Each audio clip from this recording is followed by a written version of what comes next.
भारत और पाकिस्तान के बीच तनाव चरम पर है। दोनों देश जंग के लिए अपनी कमर कसते हुए नजर आ रहे हैं। जहां एक ओर पाकिस्तान ने चीन से मदद की गुहार लगाई है, तो वहीं दूसरी ओर रूस ने जंग में भारत का साथ देने का ऐलान कर दिया है। इसके लिए भारत ने अपनी हवाई सुरक्षा को मजबूत करने के लिए रूस से S-400 एयर डिफेंस सिस्टम खरीदा है। जहां एक और रूस से खरीदा गया ये S-400 एयर डिफेंस सिस्टम ब्रह्मास्त्र के रूप में देखा जा रहा है, तो वहीं इसे लेकर चिंता बढ़ाने वाली एक रिपोर्ट सामने आई है। रिपोर्ट में कहा गया है कि चीन और पाकिस्तान के बीच एक सीक्रेट समझौते पर बात चल रही है। इस समझौते में चीन की ओर से S-400 मिसाइल सिस्टम की जानकारी पाकिस्तान को दी जा सकती है। भारत को अंदेशा है कि अगर चीन ने पाकिस्तान को S-400 की जानकारी दी तो संघर्ष के समय पाक फौज इस जानकारी का इस्तेमाल उसके खिलाफ कर सकती है। हालांकि अभी तक इस बात की कोई पुख्ता जानकारी नहीं मिली है कि चीन ने पाकिस्तान को रूसी S-400 सिस्टम का कोई तोड़ बता दिया है या फिर उसका कोई ऐसा इरादा है। रूस के S-400 ट्रायम्फ सिस्टम ने अलग पहचान बनाई है। रूस का ये एयर डिफेंस सिस्टम बेहद ताकतवर माना जाता है। रूस की एल्जाम एंटी कंपनी ने S-400 ट्रायम्फ को बनाया है। ये एक जगह से दूसरी जगह ले जाई जा सकने वाला मिसाइल सिस्टम है। ये हवा से आने वाले किसी भी खतरे को पहचान कर उसे मार गिराता है।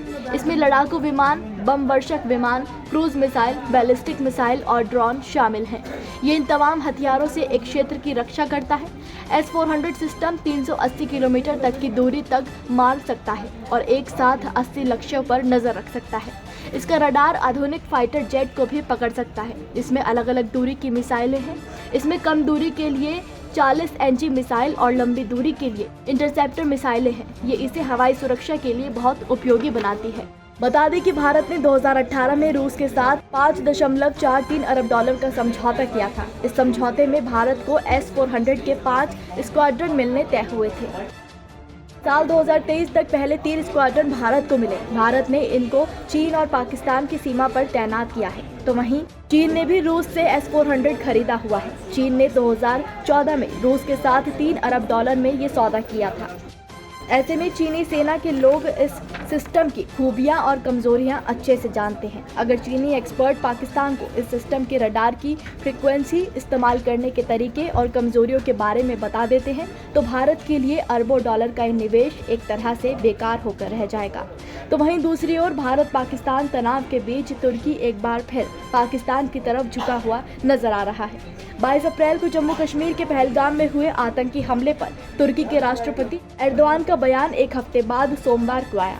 ये बयान भी तब आया जब तुर्की पर पाकिस्तान को हथियार भेजने के आरोप लगे। हालांकि पाकिस्तान को हथियार सप्लाई करने की बात से तुर्की ने इनकार कर दिया है, लेकिन उसकी नीयत पर शक किया जा रहा है। तुर्की के राष्ट्रपति एर्दोआन ने अपने बयान में पहलगाम में मारे गए बेकसूरों के लिए दुख जाहिर नहीं किया, बल्कि ये कहा कि पाकिस्तान और भारत के बीच तनाव जल्द कम होना चाहिए ताकि मामला गंभीर ना हो। एर्दोआन ने यहाँ तक कह दिया कि तुर्की पाकिस्तान के साथ मजबूती से खड़ा है। ये कोई पहला मौका नहीं है जब तुर्की का स्टैंड पाकिस्तान की तरफ झुका हुआ नजर आया हो। खासकर जब बात कश्मीर की आती है तो फिर मंच चाहे जो हो, तुर्की भारत को चुभने वाले बयान ही देता आया है। एर्दोआन का पाकिस्तान समर्थन रुख भारत और तुर्की के संबंधों में तनाव का कारण रहा है। एर्दोआन की कश्मीर से जुड़ी टिप्पणियों पर भारत सार्वजनिक तौर पर रिएक्शन दे चुका है।